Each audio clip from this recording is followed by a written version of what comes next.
My name is Jun Zhang. I am a postdoc working with Professor Karen Hapgood in Deakin University in Australia. It is I'm very happy to give this presentation in our NordicPOP powder bed 3D printing webinar. And my presentation today will be about general mechanisms in powder-based printing. Okay, cool. So first of all, I would like to give a brief introduction of our group. I'm working in 3D powders group in Deakin University. This group is led by Professor Karen Hapgood and also Professor David Morton. So both of their expertise is about pharmaceuticals and powders. Negan and I are the postdocs working in our group, and Anthony is a recently graduated PhD student. So the research areas in our group include granulations and agglomerations of powder. And we work on various powder technologies like spray drying and a whole lot of tableting processes. And also we do some DEM, discrete element method simulation study on the fundamental properties of powders like the powder flow, agglomerate breakage, etc. And also we use 3D printing to conduct experimental validation on these simulation studies. And of course, we did a lot of work on developing powder-based 3D printing materials, and that's also going to be the focus, the focus of my today's presentation. We also have a website here. You're welcome to check it out if you're interested. Okay. So this is the table of contents of my today's talk. First of all, I'll give a brief overview on 3D printing technologies, and then I'll talk about the dry system in terms of powder-based printing, which I'll focus on binder jetting technique. I'll talk about the material printability, the printing process control, and a few case studies we have done. I'll also go over some wet printing system. Mainly I'll focus on the material extrusion printing method. Actually, I realized like 2 days ago, this part of work might be a little bit outside of today's scope, because I think this webinar is more about powder bed printing. But still, I hope that I can provide some useful insights from this slightly different angle. So for this part of work, I'll talk about the printing prerequisites for material extrusion ink, and also a few case studies we've done. And finally, I'll give some perspectives and outlooks from my personal experience. So this is a brief literature review of 3D printing. 3D printing is also called additive manufacturing, and based on the different dimensions of the additive unit cells, an object could be printed by dots or lines or surfaces or even volumes. So usually with the increase of the printing unit cell dimensions, the printing speed increases, but the printing resolution reduces. This is like the general trend, but due to the rapid development of this field, we now have this kind of printing technique, for example, clip, which is a kind of a vat polymerization technique that has both very high printing resolution and very fast printing speed. In terms of particulate materials, they could be divided into two systems, a dry system and a wet system. So for the dry systems, we could have powder spreading method, which then I realized it's actually the same term as the same meaning with powder bed printing. So basically we spread a layer of powder and then we apply a liquid binder or apply other binding agents or fusing agents like laser to fuse or bind the particles together and then form an object in a layer by layer manner. Or we could also have this powder deposition method by using a nozzle to deposit dry powder material and then simultaneously apply laser to fuse the particles and form a part. For the wet system, so basically the particles are suspended into a liquid matrix, and then depending on the different viscosities of this liquid matrix, we could have flowing liquid, a gel, a polymer, or even a paste. And also we could have a whole lot of different geometries of this particle fillers. We could have a microparticle, nanoparticle, or even fibers. So then we have really a wide range of this combination, and then with a suitable printing technique, we could then print this wet system into a customized pre-designed structure.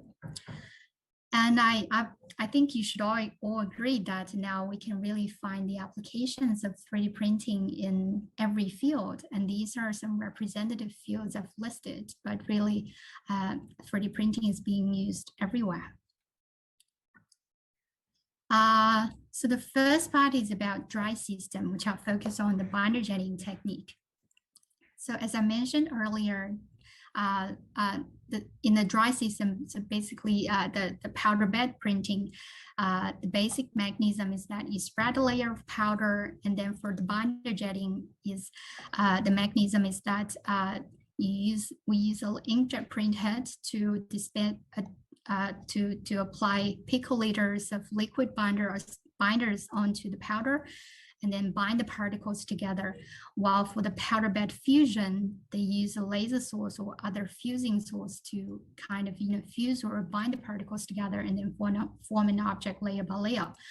So for such dry system, these powder bed printing technique, there are three aspects that are very important. The first one is the powder deposition. So can we achieve a good, a working powder bed for this printing to be built layer by layer? And this is related to a whole lot of bulk properties of the powder, including the powder rheology, cohesiveness of the powder, and a whole lot of powder properties is going to determine if we could achieve a good powder deposition. The second aspect is about the dynamic binder powder interaction. So how this liquid binder is reacting with your powder material. And this again has something to do with the packing status of this powder bed and also the hydrophilicity or hydrophobicity of your powder material. The third part is about post-processing, and this is especially important for a binder jetting technique because in most cases, the grain part printed from a binder jetting process is usually relatively weak because they're usually just loosely binded by the liquid binder. So in most cases, a post-processing like a post-resin infiltration or post-sintering is important to further strengthen the part. To develop a printable powder material in binder jetting technique, we find the most straightforward way is reverse engineering the commercial powders.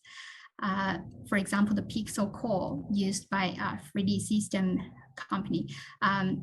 By reverse engineering, I mean to analyze the critical printabilities from, for example, flowability of the powder or particle size distribution, powder wettability with the binder, and the hotness of the nucleus formed by mixing the liquid binder with the powder, and also some qualitative analysis of the nucleus, including the surface roughness, etc.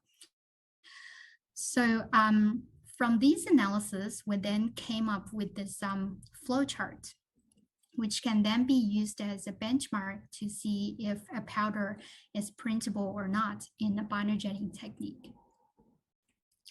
So apart from the material parameters, the printing parameters, including a layer thickness and saturation level, is also very important in controlling the properties of the printed constructs. So in one of our agglomerate breakage studies, we found that some critical properties such as the porosity or the mechanical property and even the surface roughness of a printed construct could be controlled actually by changing the saturation level. So here you can see that the same particle shape printed by changing the saturation level, they could actually achieve a very different mechanical property reflected by the yield strength, which can, the difference is about 10 times when we change saturation level from 66% to 200% saturation. So I think from these studies, I think what we need to bear in mind is that the printing parameter optimization is also very important when we are developing a binder jetting powder material. So now I'll introduce a few case studies we've done. So the first case study was this silk powder-based printing formulation development using binder jetting printer. So the idea of this project was that we were trying to 3D print a customized bioscaffold using silk powder, which is a natural protein powder with unique biocompatibility and mechanical property. But since we are limited to this commercial binder jetting printer that uses water as the liquid binder, we need to add another solid binder to mix with our silk powder to be printable. So following the framework we developed earlier, we analyzed the different printability criteria of this powder blend, including all the particle size distribution, the binder content, and a whole lot of powder rheology study of this powder blend. And then we managed to print these different structures with relatively complex structure design. And also we have reached resolution as fine as 200 microns. For this part of work, we have also conducted a post-cross-linking treatment on the printed samples to add to the water stability of the grain sample. Because this project, we were targeting to print bioscaffolds, which are potentially to be used in liquid environments, and this water stability is important. Okay, cool. Okay, the second case study was about pharmaceutical manufacturing. So for this part of work, we were trying to screen some commonly used pharmaceutical excipients to be used in binder jetting with the aim to print some personalized medicine. This part of work was done in collaboration with DFE Pharma. Thank you very much for donating all the powders. So still following the framework we developed earlier, we first analyzed the powder rheology of a wide range of pharmaceutical excipients. And from this compressibility and basic flow energy, which is an indication of the powder flowability results, we have narrowed our pharmaceutical powder candidates to this small box, who have similar rheological properties with our commercial powder. Specifically, we have found two powders, MCC and lactose, that have the best potential to use in binder jetting machine. And we printed them into various different tablet shapes, and also analyzed all the different printability, print construct qualities, etc. In this paper, we have also investigated the use of some powder additives for printing, such as VS64, working as the solid binder for printing of MCC, and also magnesium stearate, working as a flow aid, and also to help densify the powder bed for an improved printability.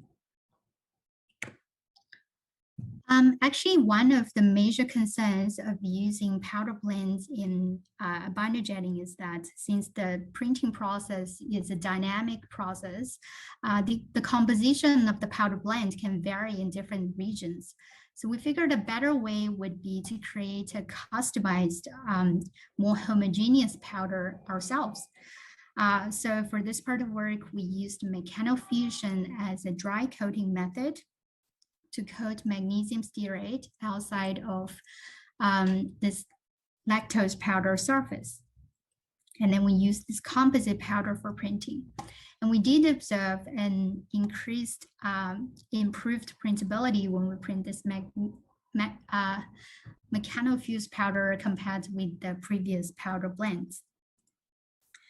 And I think it's also worth to mention that powder recycling is also a big issue in binder jetting technique, because there are really a lot of loose powder during the printing process.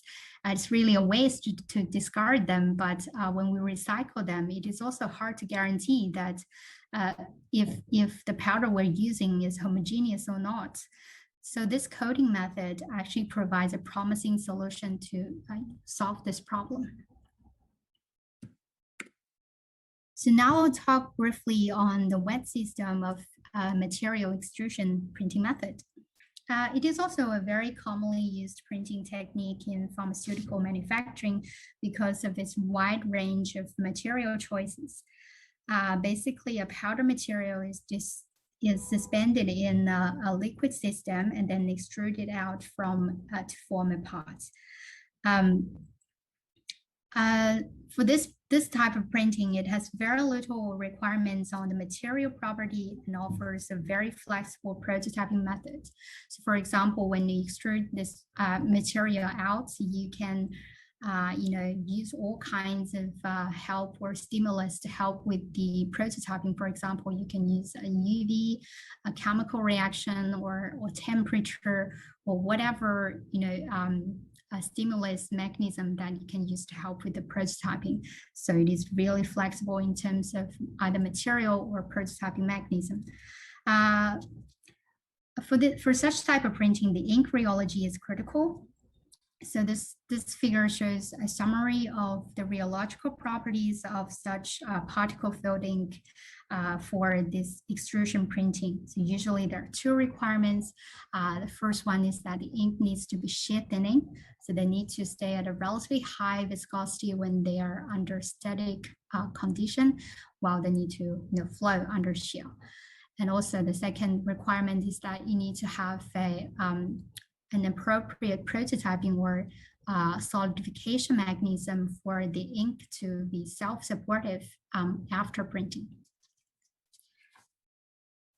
Okay, I'll still talk about a few case studies we've done. The first case study was about hydrogel printing.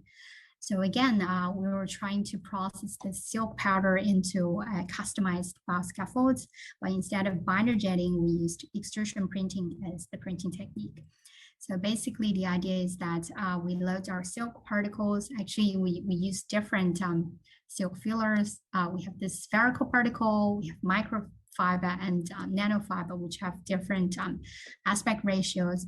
And then we load them into a hydrogel matrix and print them out into a scaffold structure using a coagulation bath. And we found that these different shaped silk filler geometries actually have different reinforcing performances in the printed scaffold and also have different biological responses. The second case study was the FDM, fused deposition modeling. For this part of work, we used PCl, polycaprolactone, a thermal polymer as the base, and then load silk particles into this polymer, and then print out our composite bioscaffold.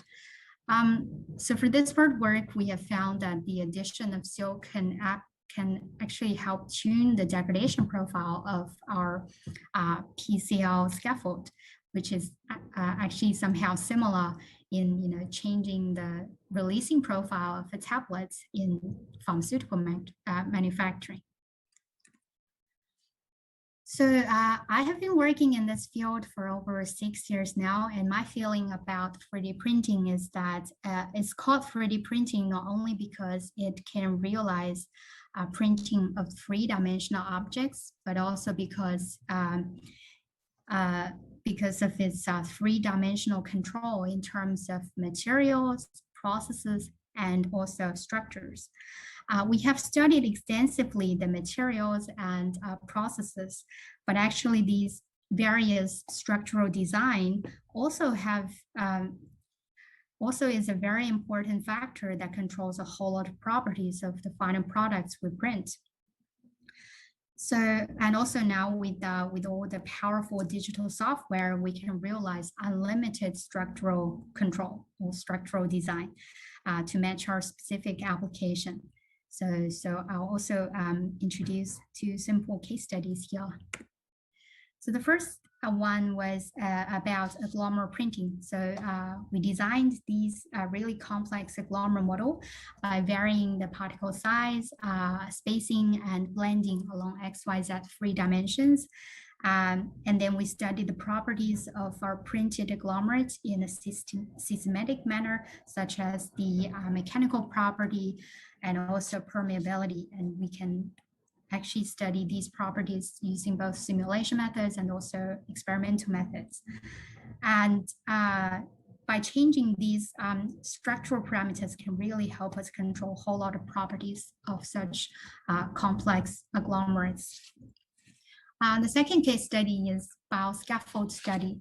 So we have designed and printed these pore structures with both uniform and gradient porosity compared to simple geometries. Such functionally graded porous structures are actually better candidates in mimicking the host tissue when it comes to tissue engineering application. I think you might think that these structural design is even outside the scope of today's webinar, but I still thought of mentioning it because I've rarely seen such structural design study in pharmaceutical manufacturing, but there could still be some interesting applications there. So yeah, this is pretty much about my talk today. I would like to thank IFPRI, International Fine Particle Research Institute, for all the funding support, and I'd like to thank these people for their help along the research. And thank you very much for your time and attention.